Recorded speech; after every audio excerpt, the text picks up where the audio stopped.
They were worms, or rather, maggots. I had Googled it later, after everything was over. Maggots, or actually larvae, the first life stage of the organism after the animal has emerged from the egg, and which differs from the adult stage where reproduction occurs. It was a summer evening.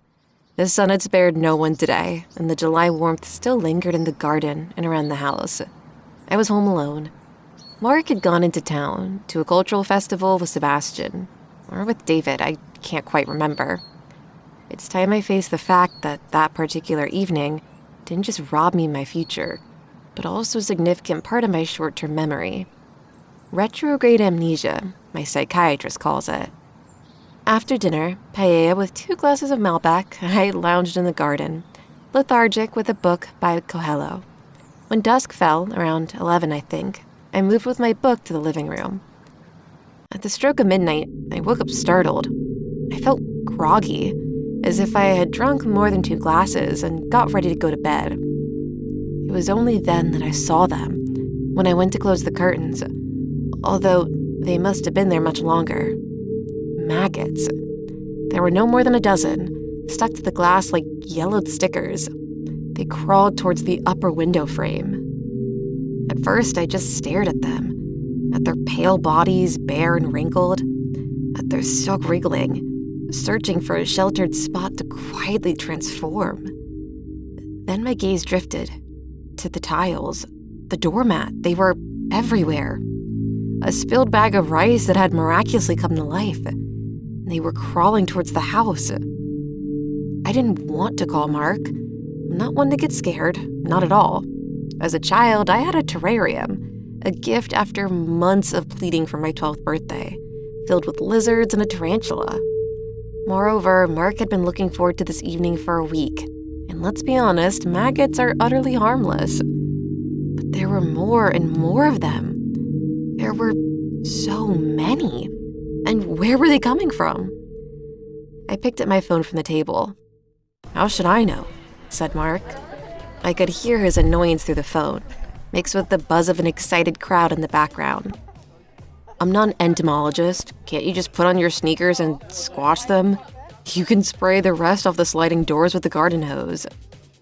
The thought alone disgusted me. Squash them? It's dark and there are hundreds. That many? I placed my hands like binoculars on the glass and peered outside. It was indeed dark, but I could see it.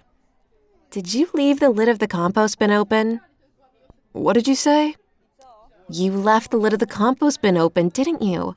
I haven't touched it and I see that it's open." He sighed. "Maybe I forgot. This morning, when I threw out the trash, I don't know." "What kind of trash?" "I don't remember. Is it okay if I hang up? The show is about to start." "I want you to come home." "What? But things are just starting to get lively here." "They're crawling inside." "What?" he said. "I've sealed everything hermetically, and yet I see them here. They're crawling across the floor inside." A muffled curse, a crackle. "Half an hour," he said, and hung up. He just stared at the glass as if it were a transparent painting. "Jesus," he said. He looked at the wads of kitchen paper on the floor. I said, "I had to kill them with something." "Jesus," he said again. I tore a piece of paper from the roll. "Here," I pointed to a table leg. "Another one." Mark's mouth hung open. The glass was littered with crawling vermin. "Stay here," he said.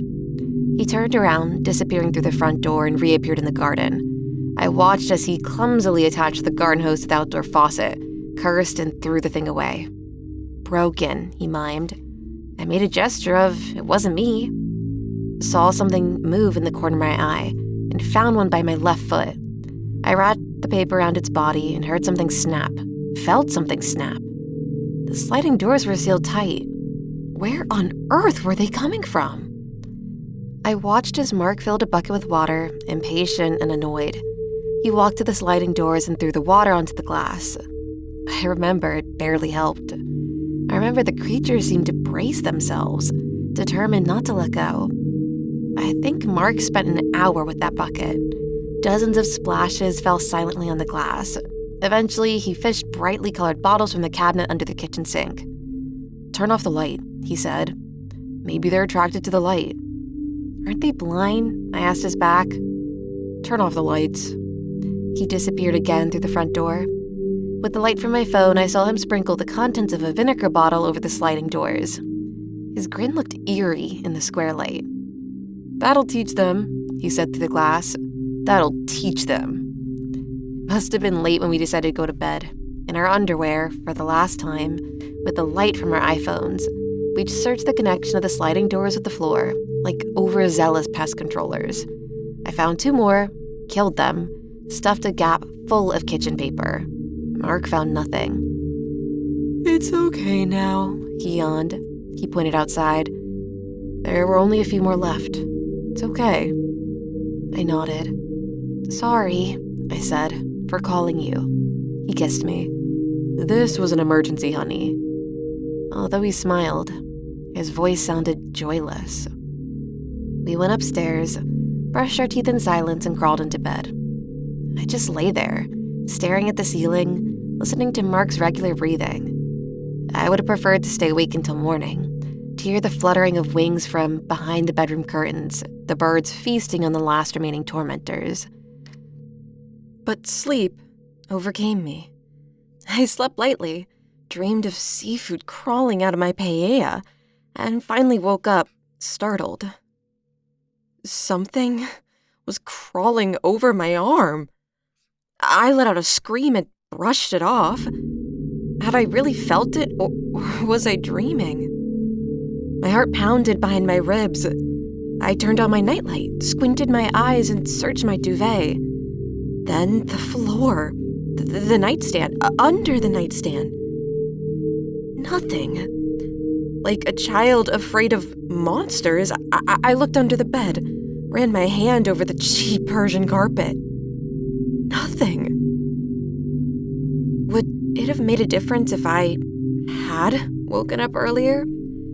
If I had looked at Mark first instead of my duvet and the floor? It drives me crazy, this question, every day again, because I want to believe it would have made a difference. Perhaps then I would have noticed them, on his face, in his hair, and on his neck, writhing, jostling each other for so much food. Perhaps I could have saved him if he had still been alive. I seemed to have screamed. At least the neighbors later claimed to have heard my voice. Hollow shrieks in the middle of the night. I don't remember anymore. I slapped the maggots from his cheeks, his forehead, his neck. His nose was already gone, a bare bone protruding. His eye sockets were filled with their satisfied bodies. They crawled out of his mouth and ears, out of holes in his face that shouldn't have been there. I remember again. Sometimes I have a good day, and I can remember things. It was David with whom Mark had gone to the festival.